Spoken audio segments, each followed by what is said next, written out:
I've been talking to and getting prepared for this moment. Um, this really special moment that we're in, both for you and your work for E3, and as we know, a special moment that's happening around us politically and socio-politically. Wow, wow, wow, wow, wow. So what a week. Um, Last week, I was running through the gamut of emotions. I was excited, worried, defensive, hopeful, nervous-sided, as my daughter likes to say.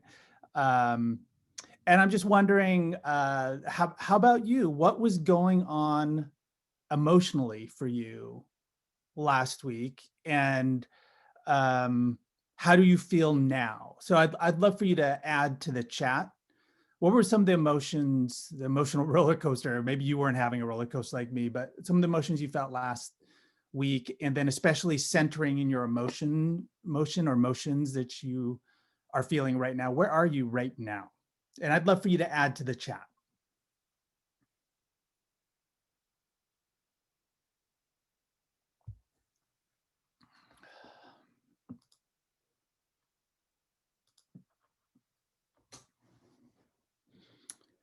Yeah, I see overwhelmed right now, hopeful, excitement. Thank you, Claudia. Thank you, Becky. Last week, distracted, worried, stressed. This week, relieved. Thank you, Christina. Hopeful. Thank you, Anna. Nice. Ray was calm last week. He was on a media diet. Wow. I want that zenness from you, Ray. I need some of that. Roberta is pleased, grateful now. There's a sense of relief. Thank you, Carrie. Thank you, Byron. And certain about the future politically. Yeah, so I ask, go ahead and keep on adding if you're writing, continue. I just want to center in where we are, where you are emotionally. This is a key skill with that I found with racial Jedi work, the emotional intelligence piece, to really be connected on a personal level, what's going on with me internally. And it's really important to identify that your brain, your brain connects to that motion. Once you name it, you're able to manage more your emotions, especially so it doesn't lead to destructive um, or negative behaviors, especially what we see a lot interpersonally out there across the political spectrum, across race. So one skill is just name your emotions. And if you want to explore why, you can explore why. Another thing I want to pull out from this time that we're living in right now is in some learnings. I know it's fresh. Last week, the finally naming Biden as the president-elect. There's a playbook here, and it's a playbook that we continue to see over and over, both within the environmental movement and outside the environmental. And this is the playbook. The playbook is, if we want to succeed, we need to be inclusive. We need to follow the lead of people of color. We too often, and I'm going to go more into this a little bit, too often we underfund people of color. And so, for example, underfunding get out the vote for Black people. And then we find that, especially in Georgia and Michigan, in other places around the country, it was the Black vote, especially Black women vote. And many of the organizers were Black women, which is the key to get to this moment. So I want you to continue to think about that. Out here in Portland a couple years ago, we passed a clean energy fund. And what this does is it provides over anywhere from $50 to $75 million per year to support climate change. And a lot of the dollars go to people of color led efforts and communities of color. And it was a very racially diverse group of folks that led that fight. And especially it was white environmentalists following the lead of people of color. So again, the playbook that continues to show successful outcomes. So as we transition and think about what's going on with you, with our environmental movement, we're in a really, really unique moment. We're an inflection point. There's an awakening. I know many of you felt this and have talked about this and have grappled with this, especially since this summer, where we found a plethora of white people in general, but especially in our work, white environmentalists, white environmental educators, environmental groups waking up, stepping up to the next level, really leaning in and trying to figure this out. It's really exciting to see. There's a collective rising that I'm seeing and feeling. And I've been so busy the past few months doing a lot of great work with so many great and wonderful people like you. So it's just really an exciting moment. So the next question I'm gonna utilize this chat. I'm gonna utilize the strengths that and the benefits that Zoom can offer. So I'm gonna ask you this, another interactive question is, why is racial justice, equity, diversity, and inclusion, why is this important to you? And I'd love for you to add, I'm gonna add the question to the chat and add your answers to the chat. I'd love to see why is this important to you? Why is it something that you're committed to? Why is it something you're trying to move forward in your sphere of influence? Why have you been reading those books and articles, learning about systemic racism, the history of racism and the environmental movement, figuring out what does it mean to be anti-racist? What does white supremacy culture mean? What are all these things? Why is it important for you to learn all that and to advance JEDI in your work?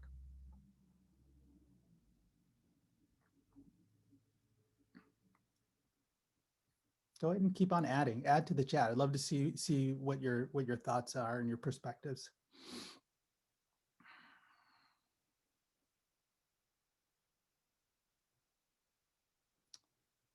Kayla says, it seems like the only way forward that uplifts people and the planet. Our current trajectory helps no one. We'll talk a little bit about where our current trajectory and our choices we can make now. Stefan, we cannot build a sustainable world with just some groups. It's important to represent all voices, to include all voices, to teach all voices. Thank you, Mary. Leaning into other people's stories is a way to show love, and love is how we connect and build things with one another. Thank you, Dana. I'll be talking a little bit more about the role of love in this work. People's lives are at stake. It's important to make decisions as an actual ally rather than being part of the problem. Thank you, Rachel.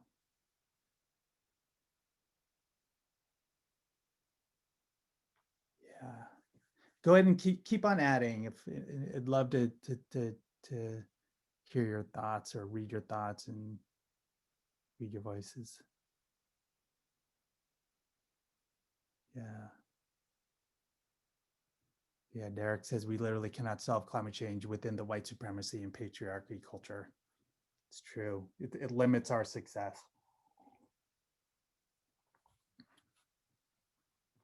Wonderful. Wonderful. Okay, keep on adding and keep on connecting to your why. Creativity comes from diversity. Thank you, Shay. Yes, leads to innovation, creativity, all the different things we need, especially now. So I'm going to share my screen. Let's see what I could do here. And go ahead and keep on reading as you're waiting for me for a few seconds as I make this transition. Read what other people are adding and writing in there in terms of the importance of JEDI to them.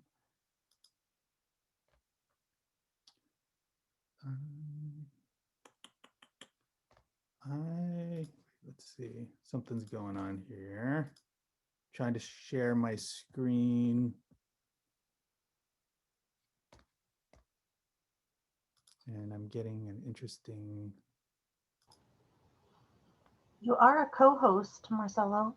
Yeah, I click share screen. There we go. Okay, sorry. I might have been clicking the wrong button. Let me get to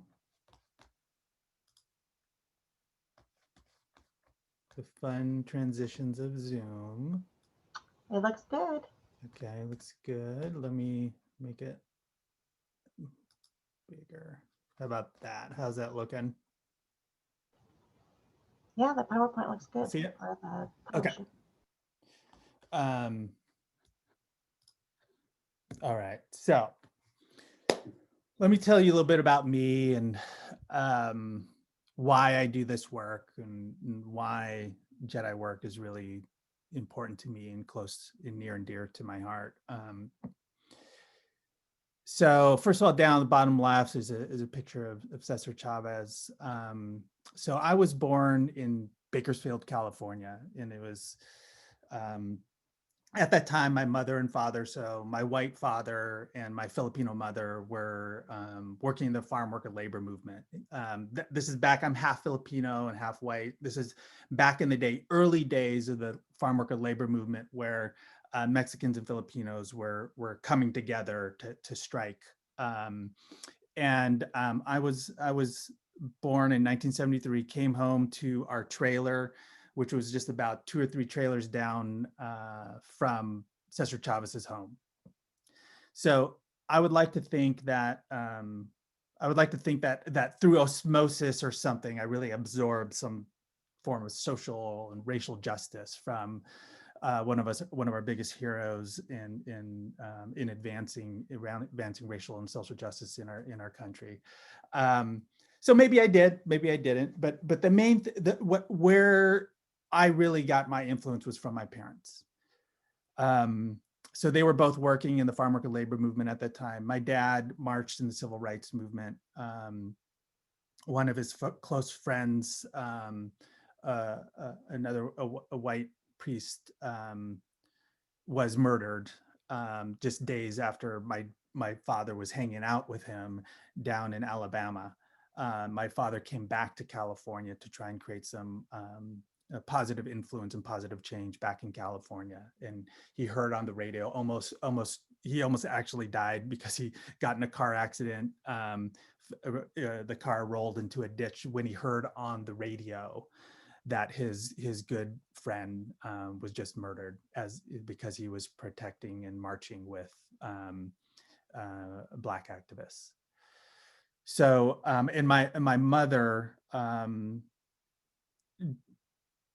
was a big activist and community organizer with the Filipino community in Sacramento. That's where I grew up most of my formative years. And she still gets, she's retired. She's pretty much, she's never fully done with her activism, but she's pretty much at the tail end. She's in her 80s, and she still gets awards to this day for all of the great work she's done in California, and especially in Sacramento, in organizing the Filipino community. So it was something that I grew up with, that when I see injustices, when I see things that are wrong, that I saw my parents as examples of, when you see this, you do something about it. And it's been such a big inspiration of how I live my life, and the reason why I do the work that I do in justice, equity, diversity, inclusion work in the environmental movement, because it wasn't part of my plan. So when I was younger, how I got outside was playing soccer.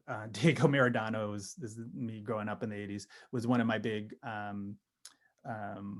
role models, because I was short, he's short, but he was the best player in the world. And that's how I got outside. My introduction to the outdoors was soccer fields in my backyard, watching squirrels, turning over rocks and staring at ants and roly-polies and pill bugs. That was my introduction to nature. And it was always something innate. I knew I was always going to do something connecting to wildlife and in nature and biodiversity.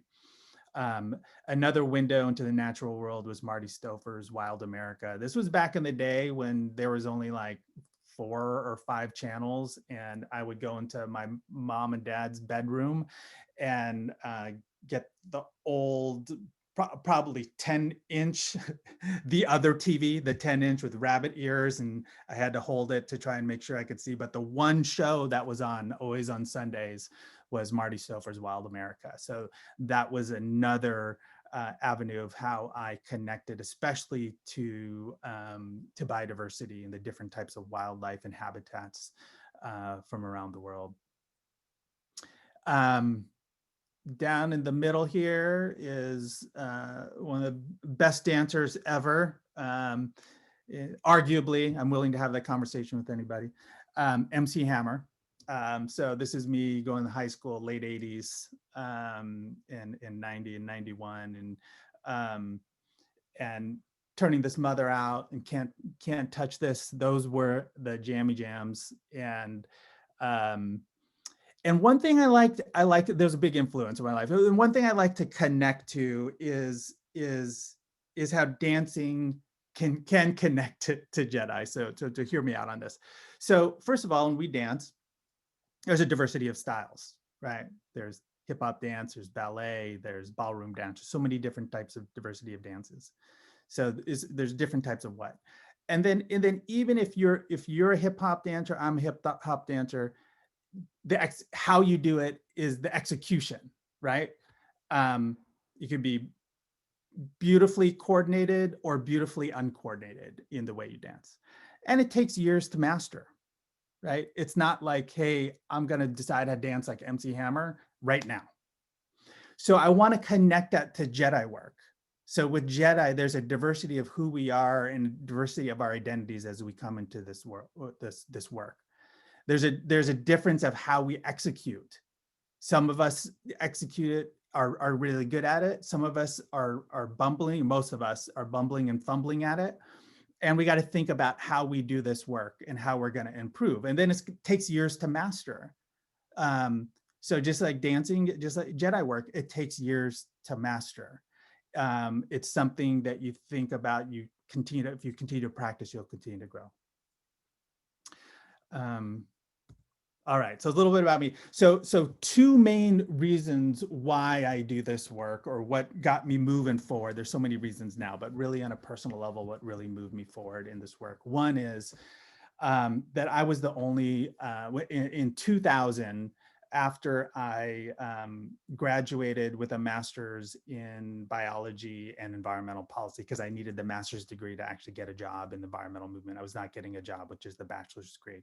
So I focused on conservation biology, and my first job out of grad school was working with the National Wildlife Conservation Organization. And I immediately found out I was the only person of color in the whole national conservation staff. So I was in a field office, but there was conservation headquarters were in DC, and a lot of field offices across the country. And that just led me, first of all, this is the worst, most isolating experience I've ever had, exposed to covert racism. I would always bring the latest knowledge around biodiversity and biodiversity protection to our meetings. And there were times where actually my boss would laugh at my suggestions, but because she didn't fully understand the science behind biodiversity protection. But when there was a second in command would repeat the same thing, then things would move forward. So I actually started using that as a strategy and talking to the second in command before we got into our meetings, but it was really isolating in so many different ways. This is a picture of when I used to monitor piping plovers in grad school in the Massachusetts coastline. One of the best jobs I've ever had, hanging out on beaches, just monitoring these cute little puffballs running around the beach really quickly. So I want to get back to that, but this is why I do the work that I do, is to protect nature. And also, unfortunately, my experience as I continue to explore this why, back in early 2000, why am I the only person of color?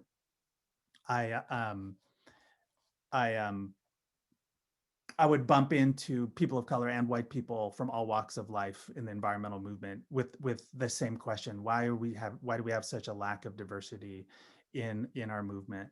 And I'd bump into other people of color, never more than a handful. I'd do the people of color count at workshops and conferences, and we would never, we were always the only or the few within our organizations.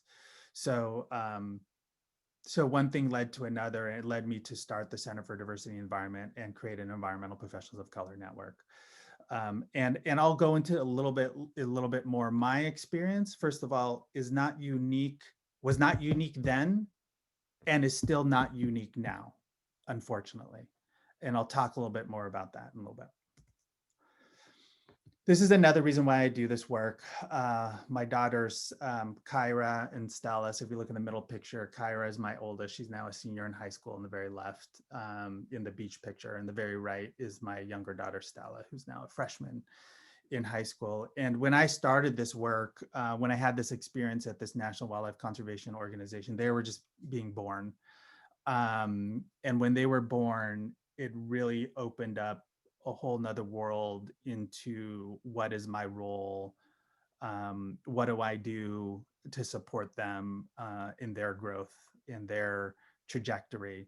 And early on, they love hiking ever since they're little.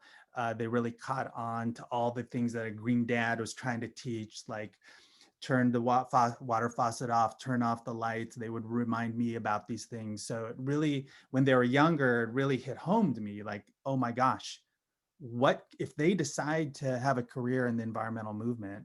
Are we ready for them? Are we ready for them and their generation, the Z generation? It's the most racially diverse generation we have ever seen. And that's a question for you all. How are you creating and paving that way?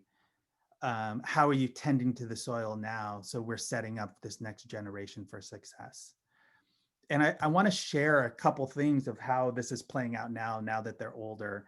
So they're really bringing their talents, God-given talents, and to at the intersection, especially their art skills, intersecting it with environmental issues. So my daughter right there, Kyra, who's doing ballet, she's a ballerina. She has her own nonprofit called Ballet in Color, where she mentors and teaches young Black girls. And in a way, she's paying it forward because she never had a role model, a Black a ballerina role model when she was growing up, and she was looking for it. So she's doing, she did a ballet short film on the connection of noise and how it affects nature and how it affects communities of color, both in natural settings as well as in urban settings. So this is just a snapshot of that video of her doing part of her ballet routine in front of a building where there's a lot of construction noise.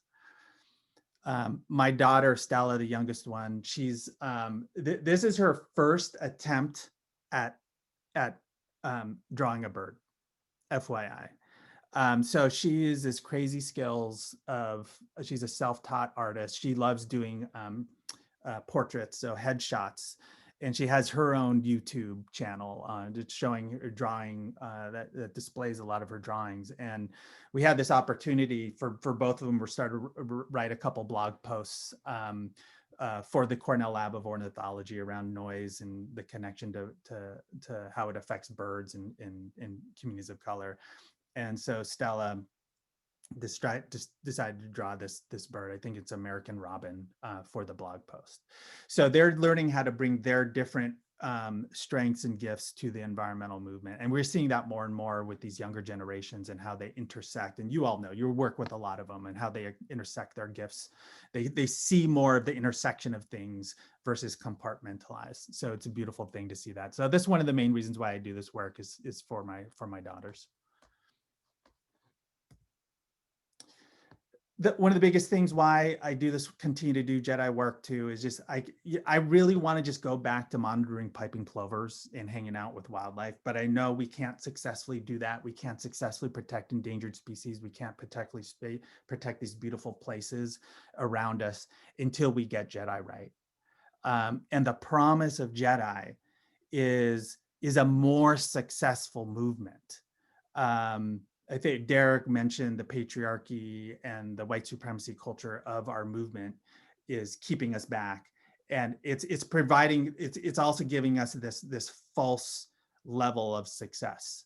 And the one thing about JEDI is all the studies show when you have diverse groups that are operating inclusively, they perform at higher rates than homogeneous groups. So that is what the promise is if we really step into this and do this work well, we will achieve success beyond our wildest dreams, beyond anything we can think about. And that's what really, really excites me about this work, this co-creation of what this might look like in the future. All right, let me see if I could get this rolling. So now I want to roll into kind of the what I call just top 10. So in my experience, what are some pro tips to up your JEDI game?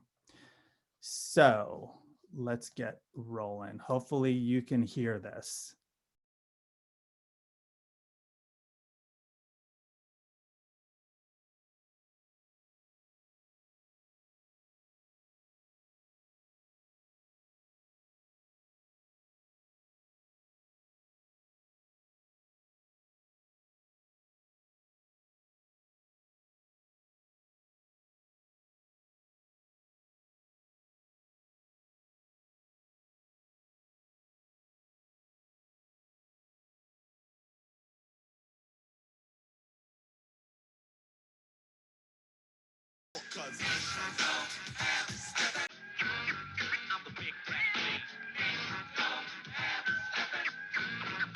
I hope y'all are dancing. I can't really see you right now with the images, but I hope y'all are dancing.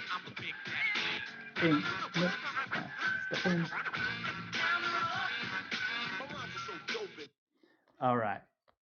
So as you might hear and connect to the name of that song, if y'all know your 80s hip hop, who was that? You could add to the chat. Who is it? Who is it? Big Daddy Kane. So here's what I want to get at. So number 10 in the top 10 pro tips. Number 10 is ain't no half stepping. So this is what I mean. Oops, sorry, went a little too fast. So this is what I mean with this work, with the work of justice, equity, diversity, inclusion. There's no half stepping. There's no half assing it. When you do that, when you only go part way, when you and we see this in different ways. So when like superficial work that doesn't get to the deep transformational work, that's half stepping. Talking around JEDI work, but not making progress, doing the good work in an equitable and diverse and inclusive way, that's not good enough. Only focusing on what? Only focusing on diversity, representation of people of color, but not understanding and embodying the values of diversity, equity, inclusion, and justice, that's not good enough. So I want to point that out because it's been in my experience over the past couple decades, is when groups kind of say things that I'm kind of doing JEDI, they never do it well. And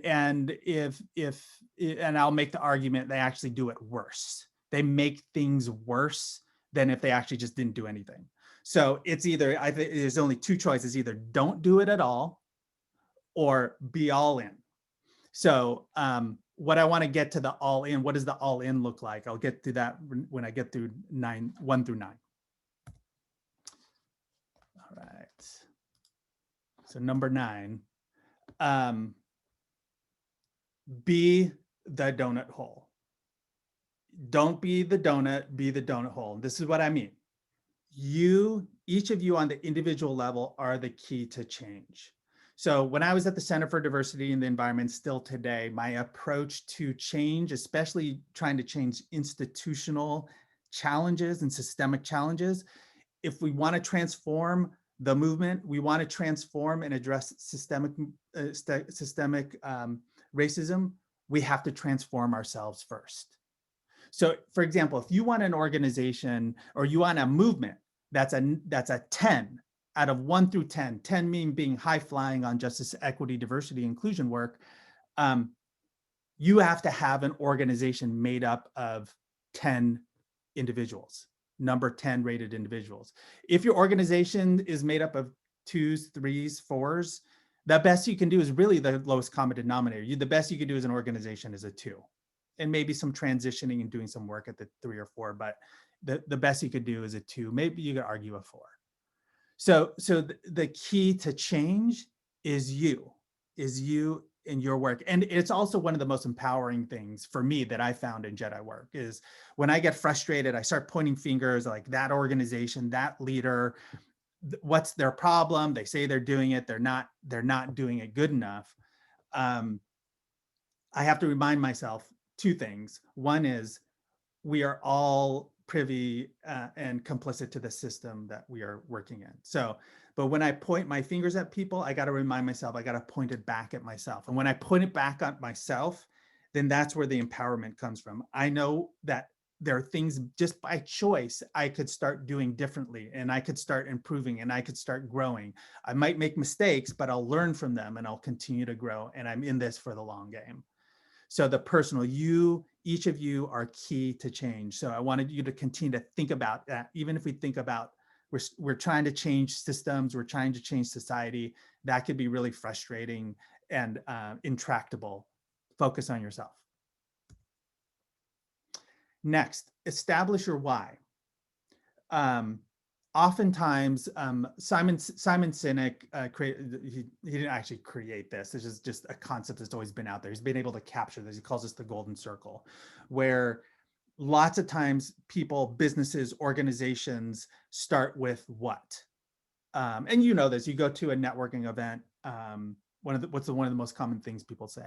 It's like, "What do you do?" Right?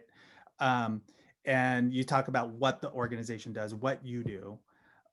Just think about how different that conversation might be if you started with, why do you do what you do? And this is the point. When you start with why, it inspires, it invites, it speaks to something bigger than all of us. I'll give you a couple examples. One is when I started the Center for Diversity in the Environment back in 2008. I was at best kind of like this mid-level environmentalist. And it was like I didn't have access to funders or funding. I never started or knew how to run an organization. I never led an organization. I wasn't a well-known name in the movement, like the type of people like where a name might inspire people to join something, right? Like for people of colors, like Van Jones or Majora Carter. Those were the 2 when I was like about 10 years ago who were inspiring me. And there's so many more people of color today. But what I realized, and I didn't know I was doing this, but I was putting this vision, I was sharing why it was important to do justice, equity, diversity, inclusion in the environmental movement. And it really spoke to what was in the hearts of other people. And they came to the work and they were attracted to the work and wanted to be part of the conversation. So for example, the Environmental Professionals of Color Network that started with 5 people is now thousands of people across the country. The Center for Diversity and Environment's work started out with a planning committee of 9 environmental professionals of color doing one of our first projects, and we had overwhelming over hundreds of people participating in the first couple of programs. Even the Secretary of State, who's now the governor of Oregon, showed up, and we were just blown away. But we were speaking to something. When we share why, we speak to something that other people's why, and they connect and come to this. The other thing, the importance of why, Simon Sinek also talks about how Martin Luther King Jr., he shared, one of the most famous speeches was, "I have a dream." Rather than if he decided to go with the what, it would have been, "I have a plan," right? And that's not very inspiring. So think about it really come back to the why, and in a lot of things you all wrote in why this work is important to you is what is really inspiring, and make sure you're grounded in that, and you start with that when you're doing this work, and then get to the how, and I'll talk about that, and then eventually the what. So we need to really come to terms with this next one. And we need to start changing our mindsets and the way we do things and our behaviors. And this will lead to the cultural change and the cultural revolution and transformation we really need. We need to really follow true narratives. We need to follow truth. right? We see this in the political world, like this battle for truth or mistruths, right? And I want to point this back at each of you and think about what we're following as an environmental movement. So follow me with this next few slides. One is, so first of all, just dozens and dozens. I just lost count. There's over 50 or so. There's probably hundreds now of different types of polls and surveys over the years for the past 20 years that when looked at race of who supports environmental issues, people of color overwhelmingly always support environmental issues at higher rates, especially Latinos. So I usually don't share data and all this different types of graphs and stuff, but I think this is really important to share with you, and I'll just interpret for you so you don't have to just stare at this. Basically, here's a study. This was done 10 years ago, but it was one of the only, it still applies today because numbers are really similar. That is one of the only ones that comprehensively looked at people of color and white people, how they vote and support concern about environmental issues at a wide range of things, from climate change to toxins to loss of habitat for fish and wildlife. So here's the takeaway. People of color are 14 to 22 percentage points higher concerned about all these issues, except for working farms and ranches. But 14 to 22 points, that is a big difference. And it shows, it's a playbook for where we need to be as an environmental movement. Here's another one. It's talking about support for climate change. And this shows Latinos are, if you look at the blue and the green, so it's combined, they're 70% of Latinos are alarmed or concerned about global warming, where 57% of Blacks are alarmed or concerned, and you come down to whites, who are under 50% are concerned. So again, where is the concern? Where should we putting a lot of our efforts in?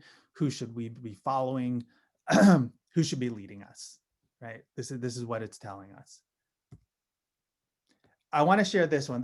Now many of you may have seen polls and surveys, because there's so many out there showing how people of color support environmental issues at higher rates than whites. I want to share this one. This one is unique, and it gets at when I talk about let's follow true narratives. Okay, so let me explain what's going on here. And let's look at, there's a number of groups here. Let's look at the left, we see Latinos, Asians, and Blacks. And in the very right, we see whites. So what are we looking at? So there's a Likert scale asking individuals. So I'll just look at Latinos as an example. So there's one Latinx person who's asked, hey, are you concerned about the environment, about environmental issues? So this individuals,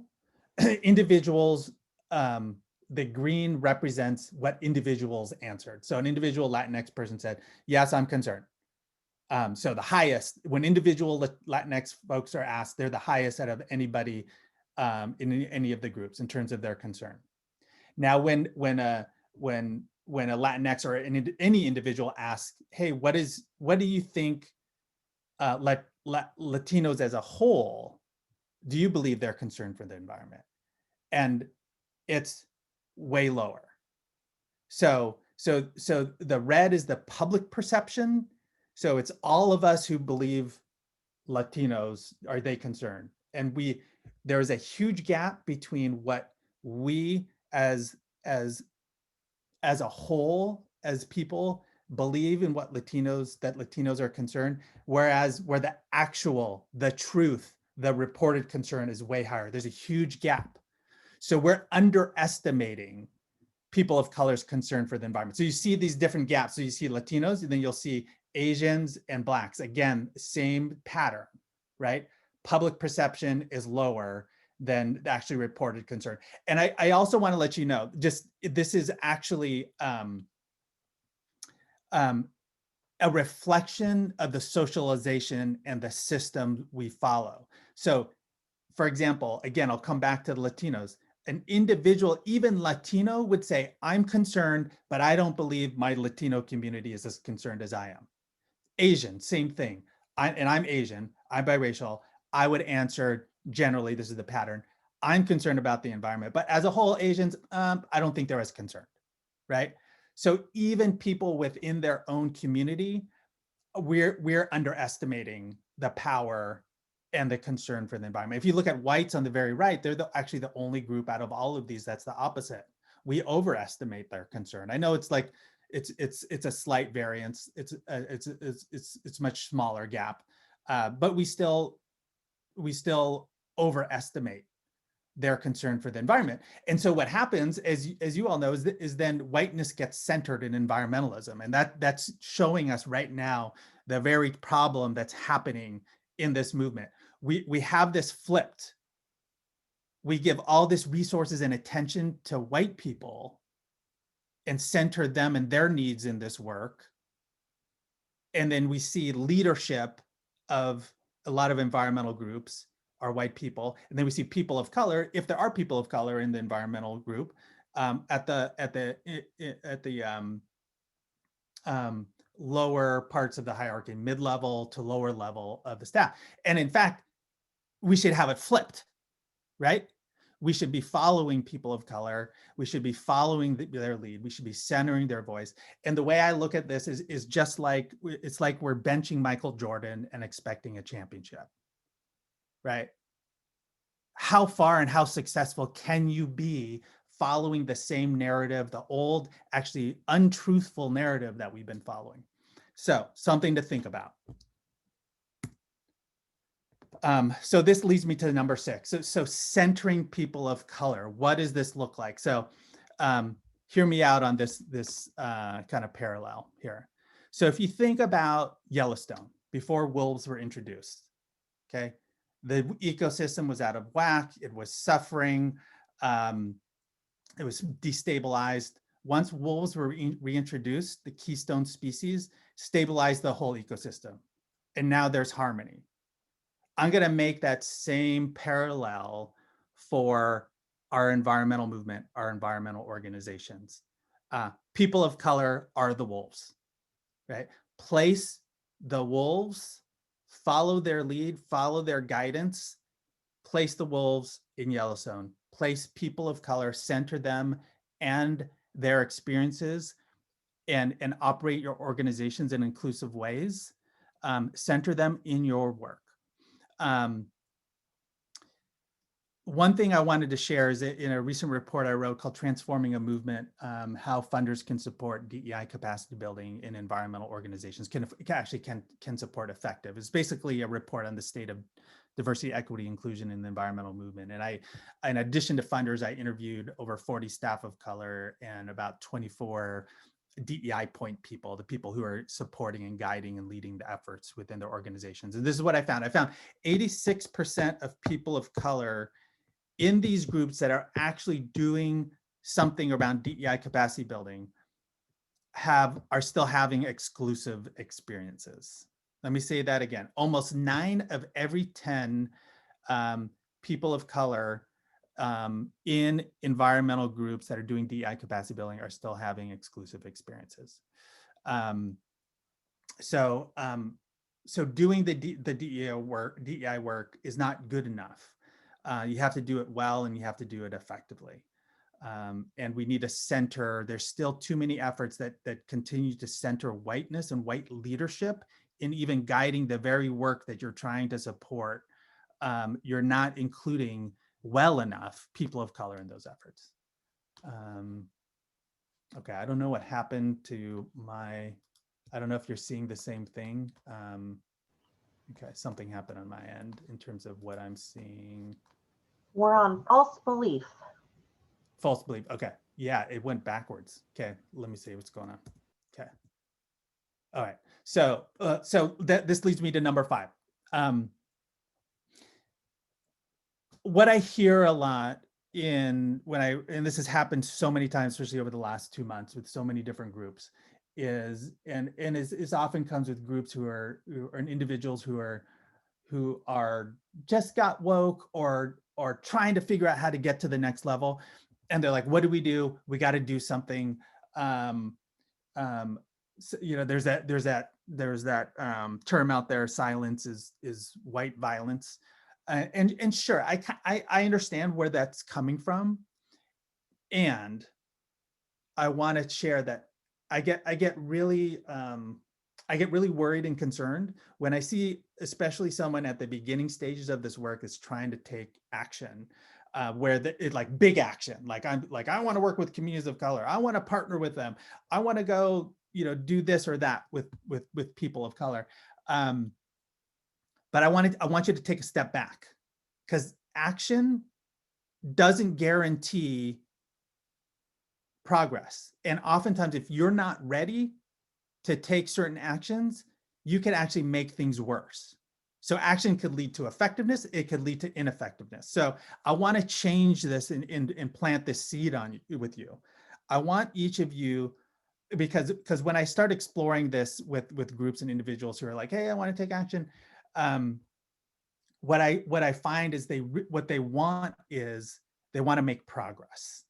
And hey, I agree with that. I could work with that. Okay, progress doesn't always mean action. And if you're at the beginning stage, it doesn't mean any external action. There means things you need to do individually. So for example, if you want to take action, actually, no matter what stage you're on, you should go through this process. You should ask yourself, why do I want to take this action? And ask yourself multiple times, because there's multiple answers to it. And if one of the answers is I'm going to do this work to move JEDI forward in my organization, if one of your answers is to make yourself feel good and to feel comfortable, then don't do it, because that comes from a selfish and internal, a personal perspective. And I want you to be honest with it. Honest with that answer. But if your answer is, because I really want to support and be in solidarity for people of color, then that's the starting point. And in order to figure that out, you actually have to talk to people of color and see what's going to be most beneficial to them. And that's what's going to inform what you do. So ask yourself why multiple times. Ask yourself who am I involving in this action, and who benefits? If your intent is for people of color to benefit, but you're not clear on how, then don't do it. Be clear on how they benefit from whatever you're doing. And then lastly, think about how. Ask why, ask who am I involving, who benefits, and also ask how. How do I prepare myself? What is the knowledge and skills that I need to be able to do this effectively? How do I embody the values of justice, equity, diversity, inclusion in doing this work that's hopefully is gonna, the outcome I'm hoping is gonna benefit people of color? So that gets to the space of progress and growth. And also understand you're not gonna get everything right. You're gonna make mistakes. So you need to know and understand and bring this growth mentality that when mistakes happen, how do I tend to impact when that happens? Because oftentimes your mistake is going to negatively impact at higher rates the very communities you're trying to support. All right, so this gets into how. You heard me hearing a little bit about this, the how. So, and you saw with the golden circle, there was the why, and then it get to the next one was the how. So how equals the quality. It's gonna let you know if you're gonna do this work or not. Please, please, please, please stay away from this checkbox approach. It's a recipe for disaster. And this is what I mean, the checkbox approach. It's like, oh, we hired that person of color, check. Oh, we did this work with that group of color, check. Oh, we have a JEDI statement that we just sent out this last summer, check. That is a recipe for disaster. But I do want to say those things are all important, but they should not be the goals. So it should be, hey, we hired that person of color. The work is continuing and is going to get deeper, and we're going to move this work forward, especially as we're bringing in more voices and trying to co-create how our organization operates in a more inclusive manner. That's when it starts. Hey, we're working with that group of color. Hopefully this will be a long-term relationship where we can continue to grow together, co-create together, where we could follow their lead. Again, that's the starting point. That's part of the work. The real work is actually how you do the work. And so I want to bring this other thing from the report I wrote. So one of the things I asked organizations that are doing DEI capacity building, I asked, please share what have been the most effective DEI capacity building activities and what have been the most ineffective DEI capacity building activities. And so the most effective were, in order 1 through 3, were trainings, hiring, and ongoing learning opportunities. The most ineffective activities were actually the exact same things in the exact same orders. Number 1 was training, number 2 was hiring, number 3 was ongoing learning activities. So you're probably asking, what do you mean? How could training be the most effective thing an organization has done? And how can it be the most ineffective? It all comes down to how you do the work. Again, what you do is not as important as how you do it. How you do it is more important. How you do it, what is an effective training? This is what was described by groups that are doing DEI capacity building. When all staff and board are participating in a training together.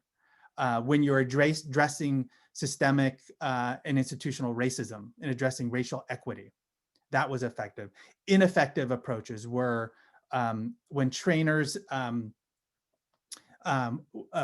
put people of color in situations where they felt they had to be vulnerable and open up their own experiences for the benefit of white people.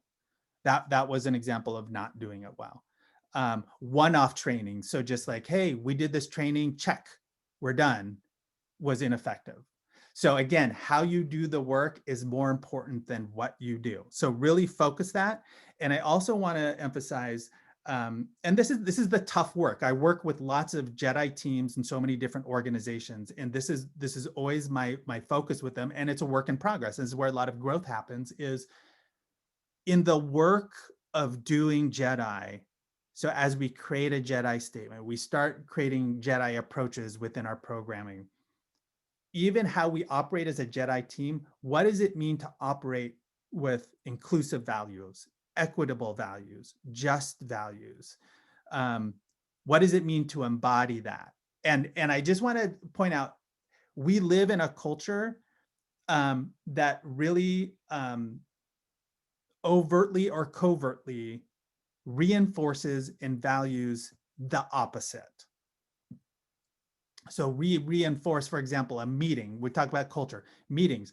How many times you probably raise your hand virtually, or actually maybe not virtually because that means signal something, but just internally, how many have been in meetings where it's like you're trying to make a decision and it's the most vocal, the one with the best argument, maybe the most power, that gets their voice, that leads to the decision that the group's going to make, right? That is so common in meetings versus, and that's reinforced all the time, versus what does it mean to have an inclusive decision-making process where we hear everybody's voice and perspective, and that adds to what the choice will be. Or it may actually co-create something new, or it may actually guide us to somewhere even higher and better than we would have been, right? So inclusive decision-making, there's lots of actually studies, recent ones, that show that inclusive decision-making creates more, once you get the decision-making process down, creates more efficient decisions, creates more effective decisions, helps the success more of organizations and businesses. So inclusive decision-making is really, really important. That gets to the how. Number 3, this is one of the top themes in the report I wrote on transforming a movement around the state of DEI capacity building, was you have to, if you're going to do this work, and this gets at to being all in and not half stepping. If you're going to do this work, you have to address and learn about and understand institutional racism, whiteness, white power and privilege, white supremacy culture. These are at the root of all of our challenges around racial equity work and JEDI work. If we understand this gives us a huge step forward then to be able to figure out If this is the problem, then how do we change it, and how do we create a vision of something that's different and better? It's going to get us to a better place of a more inclusive, just, and equitable place that's going to get us to a point of achieving higher and better and more than what we've had before. So these are just a few great articles. Environmentalism's Racist History, Conservation and Eugenics really gets at our history to really share why are we where we are today as an environmental movement. And many of you have probably heard of How to Be an Anti-Racist by Ibram X. Kendi. That's one of the most popular books of the last 6 months. Excellent book.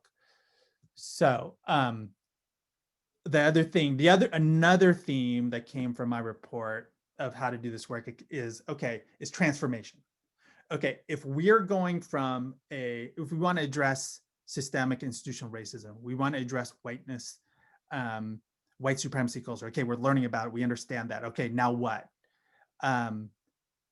The other thing that was described in this report by folks doing DEI capacity building was this focus on transformation. If this is where we're at, this is what we need to address. Where are we going?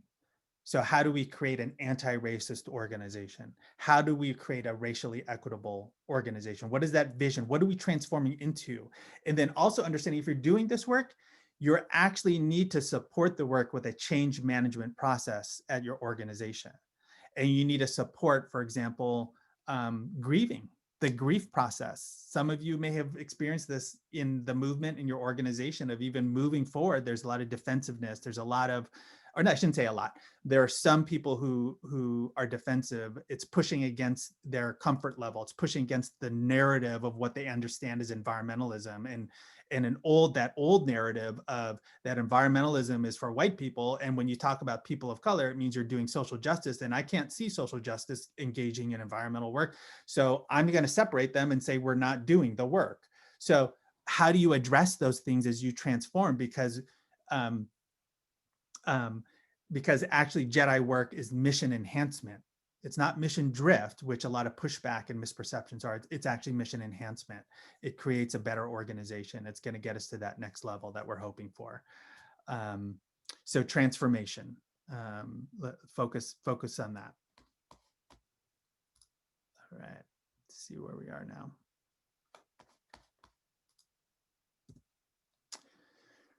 So I could argue that top 10, that all of these things are just, it's not necessarily in order, but these are 10 key things for you to think about as you're doing your JEDI work, and things that I've learned over the years. And the one I would actually put this number one for me, and what I've seen and how I've seen progress happening in this work, in this world, and in this work of JEDI. I named my whole new company. I started it, my firm, about 2 or 3 years ago. And I named it Heart, and had heart as my logo, because it exemplifies love. And I found that love has been the key to success. And for me, in 1 Corinthians 8 in the Bible, Paul states love never fails. And in my work, that has been true.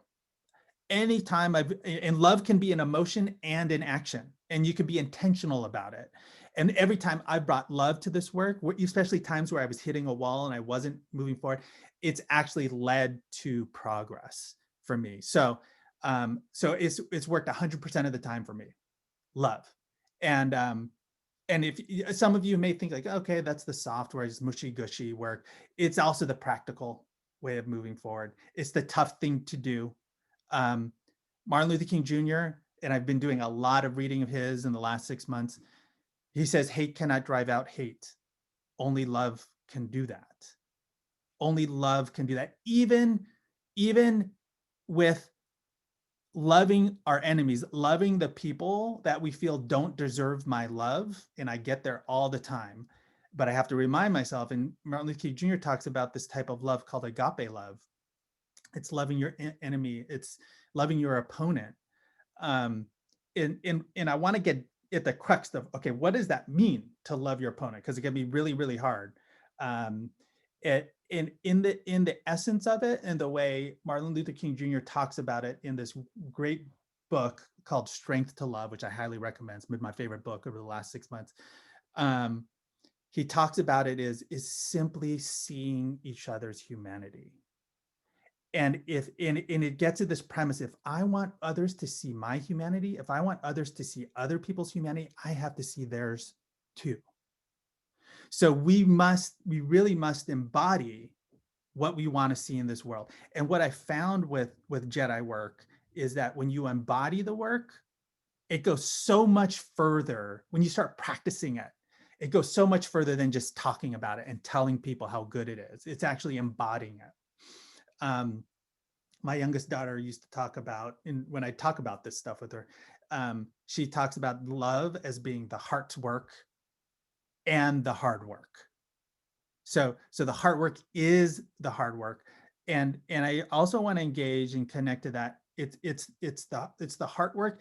And there's numerous studies and books that talk about this, that change happens when you engage the head and the heart. So it's not just share logically what's in it for me. Why is it important for JEDI? How is the organization going to benefit? It's also, you got to connect to the heart of why it's important. For me, it's really important that I don't see that other people of color don't experience the same thing that I experience. It's important for me, for my girls to grow up in a world where they can do environmental work if they want to. They could do whatever they want to do to bring the fullness of who they are, and so we could receive the fullness of who they are. So it's about seeing humanity. It's understanding struggles and hopes. I also want to talk about, before I wrap this up, I want to talk about, Martin Luther King Jr. talks about, again in his book Strength to Love, a tough mind and a tender heart. Having a tough mind and a tender heart, because I know there's some of you who may still be like iffy about the love, because this is what I understand. I've had some conversations with folks. They having love and empathy and seeing each other, another person's humanity, doesn't mean you change who you are. It doesn't mean you are being soft and malleable. It just means you're seeing someone's humanity. So having a tough mind is knowing where you stand, actively thinking to actively follow and embody the values of JEDI. It's just centering yourself there and not budging, while also seeing others. Because if you do integrate the JEDI values, that means you are seeing other people. The tender heart is simply to see and speak to the humanity of the person, to see them as a person, not as an object, to have empathy and understanding of who they are. You don't have to agree with everything or anything of what they are, but understanding and having empathy of where they're coming from. So what does it mean to have a tough mind and a tender heart in JEDI work? It means to love and empathize, to see another person's humanity, while also staying centered in your true self, in who you are, and in your JEDI values. So for example, I hear a lot of examples, and people ask me for advice. It's like, hey, we're moving forward on this JEDI work in our organization. We're having some pushback. We have, oftentimes it's a board member that's pushing back and thinking it's mission drift and think it's a mistake, but they're really loud and powerful. And to be honest with you, it's always a white man. And here's an approach that brings a tough mind and a tender heart. It's, hey, our organization is going in this direction. It's enhancing our mission. It's supporting who we are. We're growing. We'd love to have you come along with us. We'd love to grow with you, because this is something that we all need to do, and we need to do this collectively. And but it's up to you. If you don't want to come with us, that's up to you. We don't want to force you. So you can have a decision to join us or not. Right.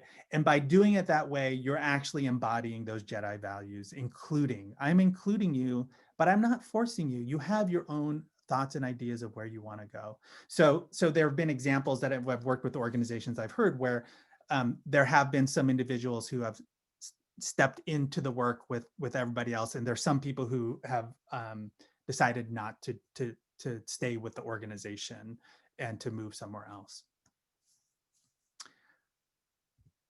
So just in closing, and we'll open it up to Q&A. Again, I just want to repeat, the promise of JEDI done well is a more inclusive and successful movement. That's where JEDI will get us. That's what all the studies show, that will reach and achieve this level that we've never achieved before when we co-create. And as I say that, I want to remind us that we are in this moment. So we are in this socio-political moment, this crazy 2020, where we've seen a lot of racial injustices and a lot of progress. We have overcome or overcoming a divisive leader. We're dealing with COVID, and COVID is separating us from being physical and having those relationships. We're having rampant wildfires and other things due to climate change. Unemployment. We're facing so many things, and in the same time we are changing. So we have this opportunity, and we can go back to the way we were. However, it's an ideal and opportune time to take this leap forward to transform. And at the center of that transformation is you. And so are you ready? Are you personally, are you ready to take another leap forward to transform yourself so we can transform our work and the movement? And when you transform yourself, you will inspire and you will trigger transformation around you, around the people you love, in your sphere of influence, in your organization, and across the environmental education movement. So remember, this change starts with you. And one of my favorite quotes is by Muhammad Ali. It's just simply me, we. One of the shortest quotes is actually a commencement speech. It was shortest speech in the English language. And I want to remind you that if we want to change, if you want to change and support that change around you, it starts with you. And it starts, we talk about systemic and institutional racism and things that happen at that level. And we could succumb to that, but at that center of this change again is you, your personal power, and the change begins and ends with you. So I'd love to open it up to Q&A right now. I don't know how y'all want to do this.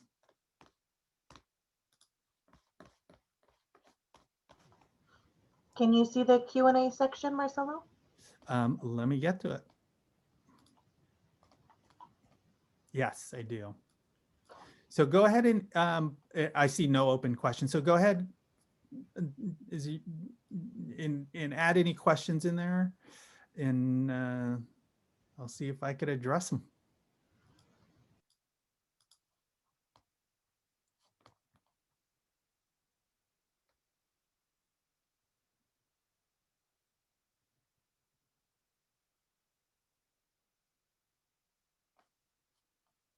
I could just keep on talking too.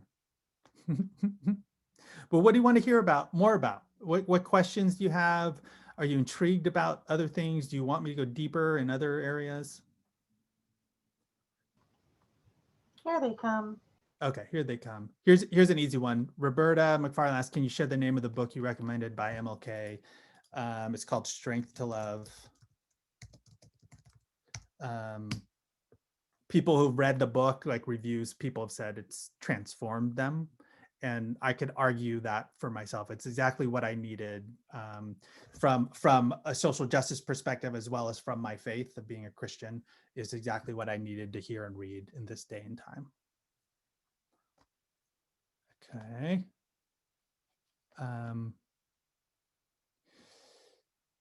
Kayla Luft. Actually, let's get to the one that came before that. Hallie Oxbow asked, how do you recommend keeping DEI or JEDI momentum going within an organization? Well, I think one thing is creating the structures and systems that are going to support that. So one way of doing that is creating, and a critical part, a foundational element of doing this work is creating a JEDI team. And a JEDI team that has authority, that is supporting the rest of the organization, and that's their role. And get a small team of folks together that's also help with the change process. It's a core to get change agents together and to guide the work. And then from there, so that starts building a structure that's going to support it. Of course, there's got to be more elements to that, but that's a good way of moving it forward.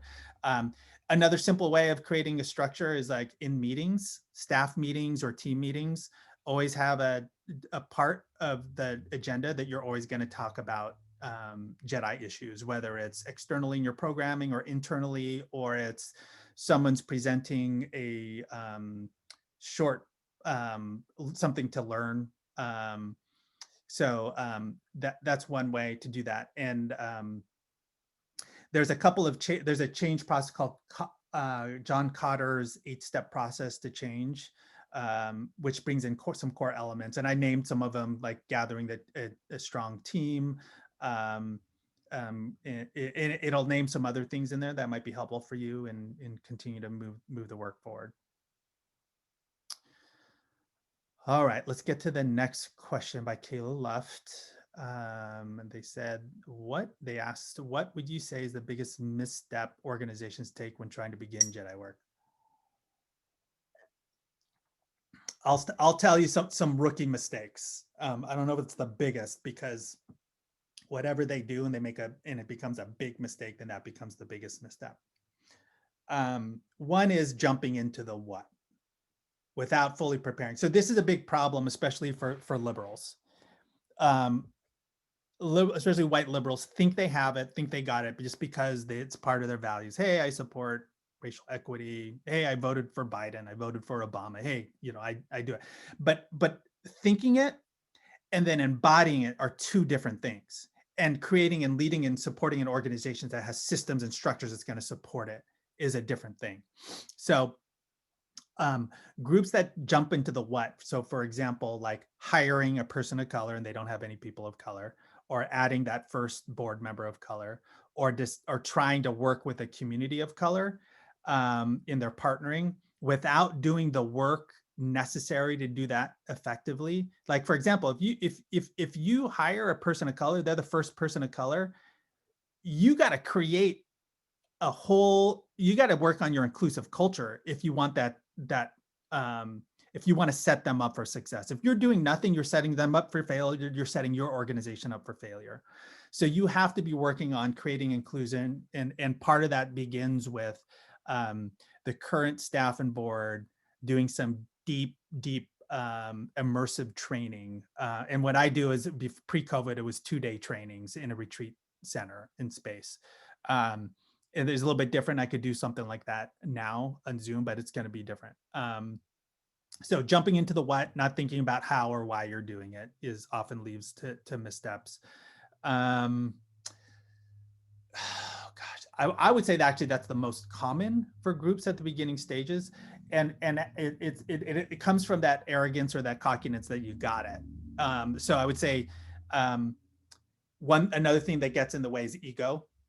And I see people who have this ego and think they have it are actually oftentimes the biggest problems and challenges, versus I'll flip that.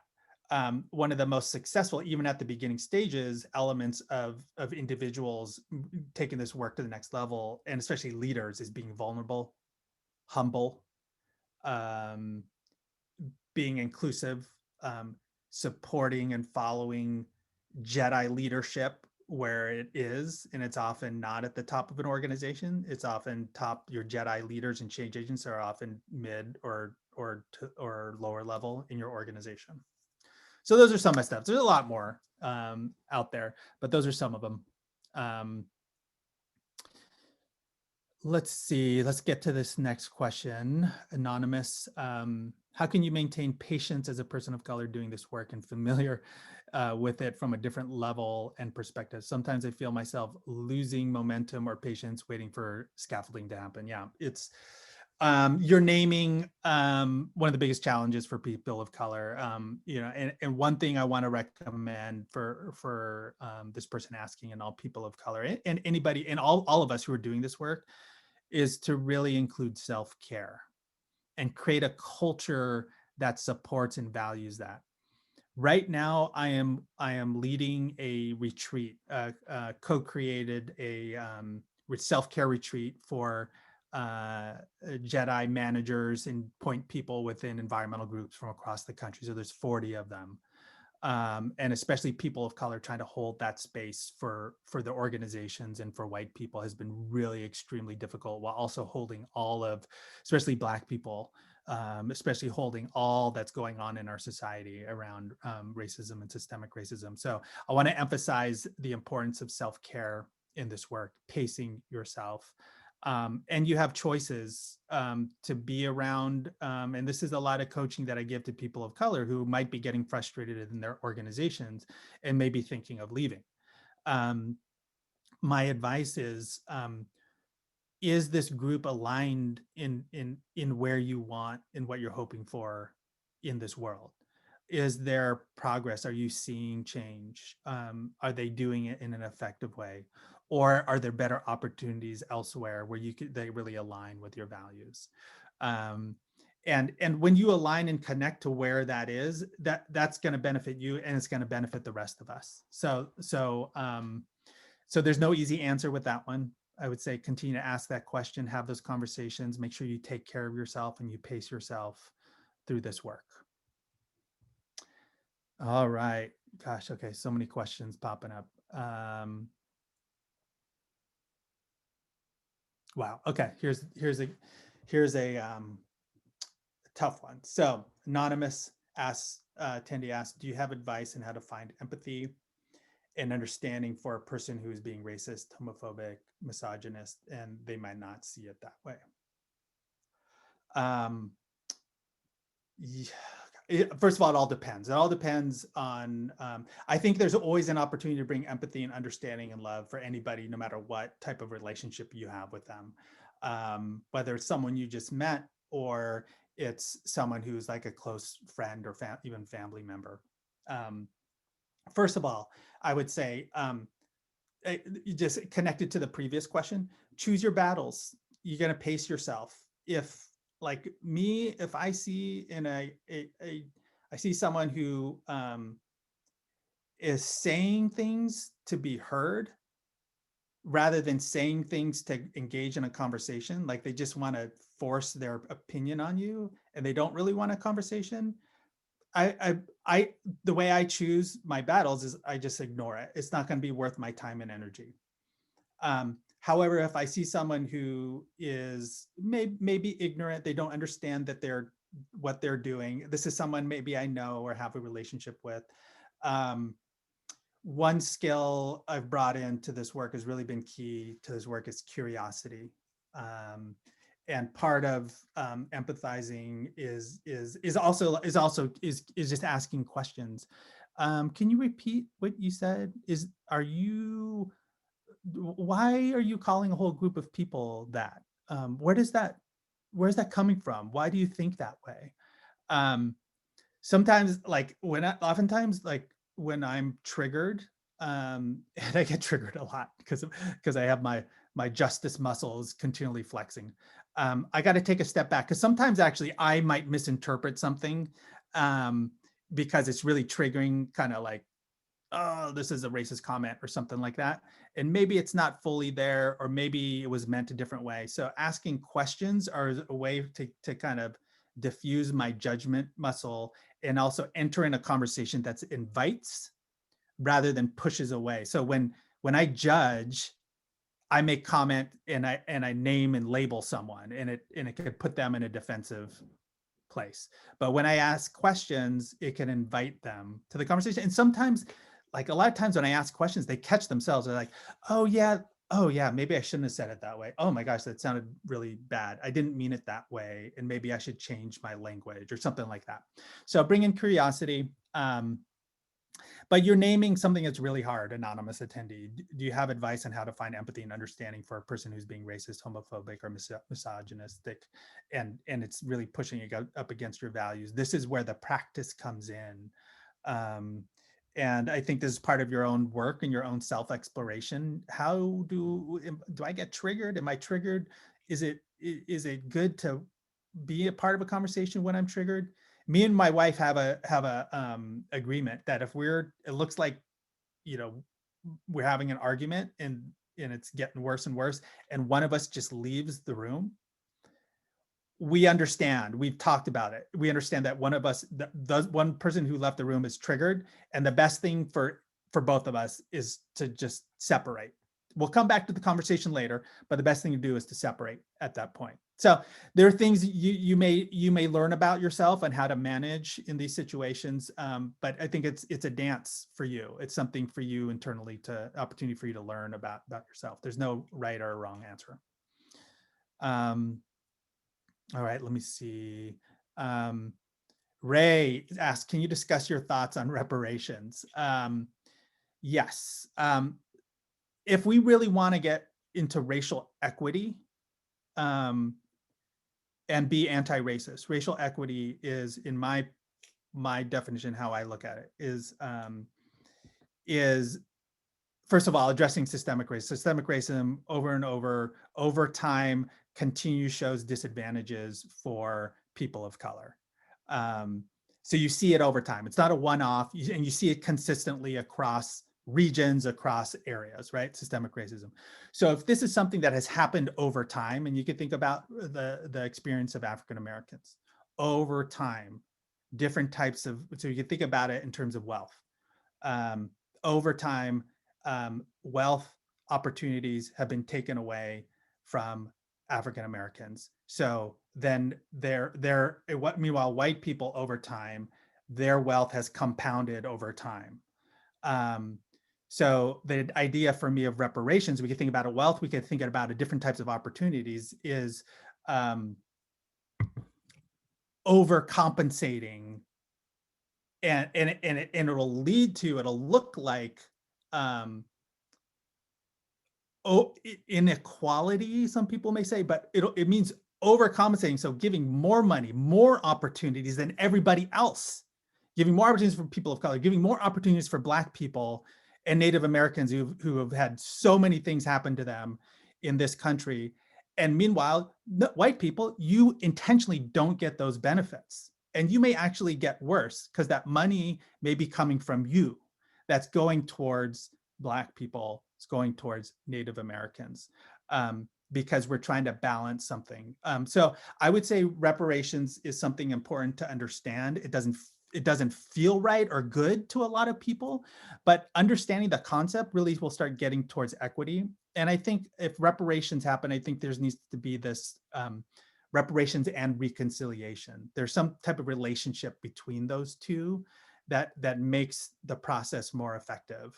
The reconciliation of asking forgiveness, of saying you're sorry, to understand all these injustices in the past has hurt everybody, not just the certain, like all these injustices for Black people have hurt white people too. White people have to see that as well. And there needs to be this process of reconciliation. A place like South Africa have gone through that and have really helped with moving forward. All right, we're in our last 3 minutes. There's 2 questions. I don't know if Sylvia and Derek, do you want me to tackle one of these questions, or do you want to wrap up and close for us? What'd you like to do?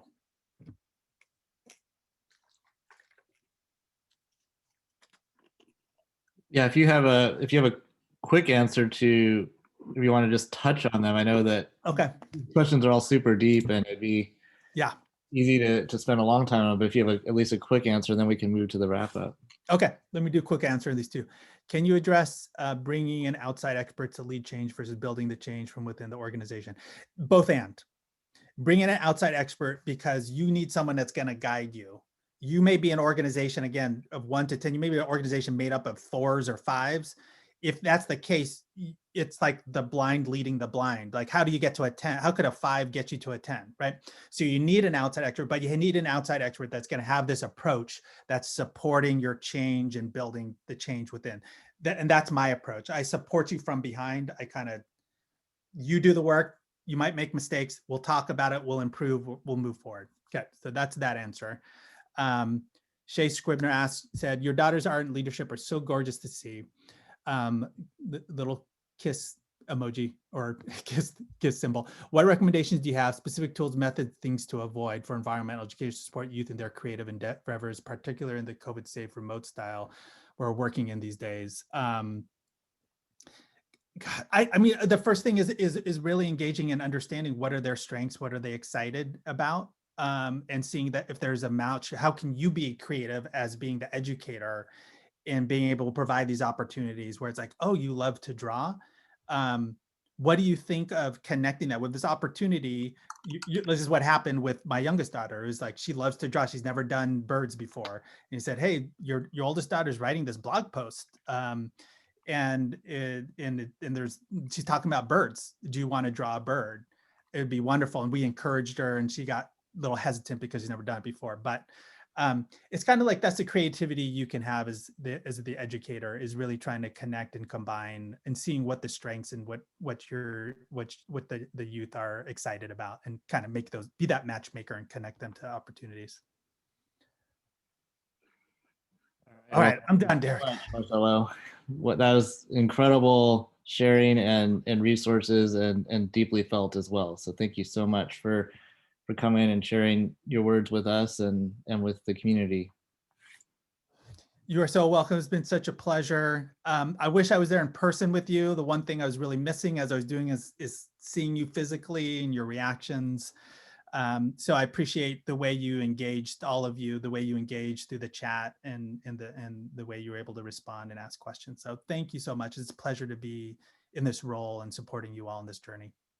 All right, I look forward to following up with you and speaking on behalf of the rest of the board as well.